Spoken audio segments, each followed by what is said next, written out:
Good morning, everybody.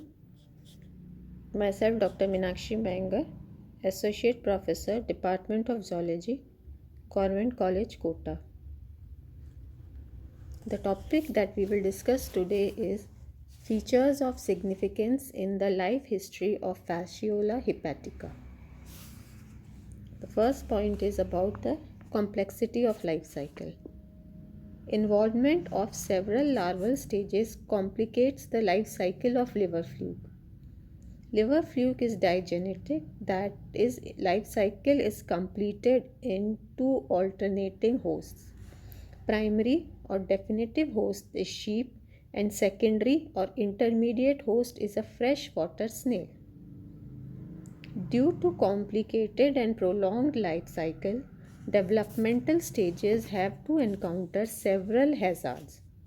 First hazard is faced by encapsulated embryos as soon as they come out with the feces of primary host. They cannot develop further if water or moisture, suitable pH and temperature are not available. Second hazard is encountered by Miracidia which emerge from the capsules. If they are unable to make contact with a suitable soft part of the specific intermediate host within 24 hours, they perish. That is, they die. Cercaria, which leave the intermediate host and swim into surrounding water, are the next to face an uncertain future. If ingested by the vertebrate host before they have encysted, they are destroyed by the action of the host's gastric juice. Metacercaria are destroyed if they have to face a long period of desiccation before they are ingested by a suitable vertebrate host.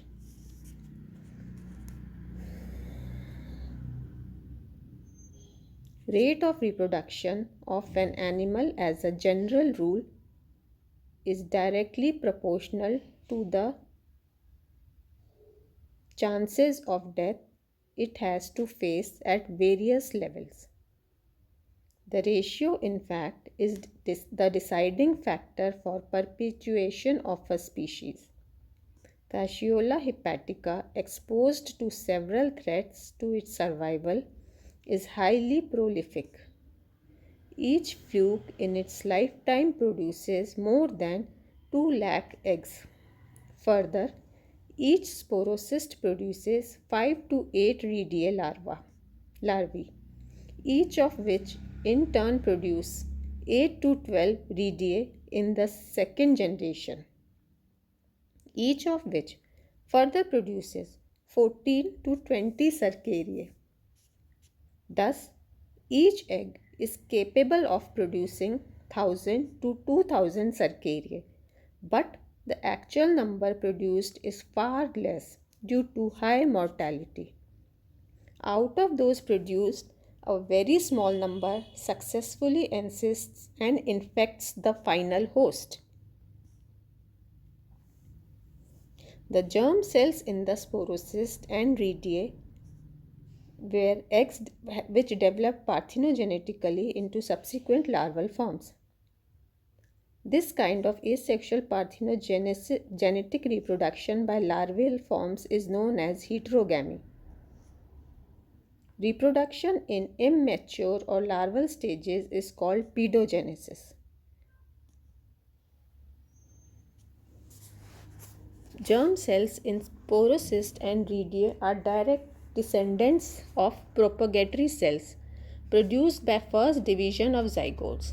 These germ cells multiply mitotically and produce subsequent larval stages within sporocyst and Rediae. In doing so, they behave as several embryos. Thus, this process of reproduction in sporocyst and Rediae has been looked upon as polyembryony. Life cycle of Fasciola involves a period of asexual reproduction during immature stages, that is sporocyst and Rediae, followed by a period of sexual reproduction in the adult stage. This can be interpreted as an alternation of asexual and sexual generations in the life cycle. Miracidium and Cercaria, being free-living larvae, exhibit more advanced features than the adult, which has undergone degeneration in many respects to suit its parasitic mode of life. Body cavity, locomotion organs, sense organs, and a cellular epidermis are lacking in adult but are present in larvae. Thank you.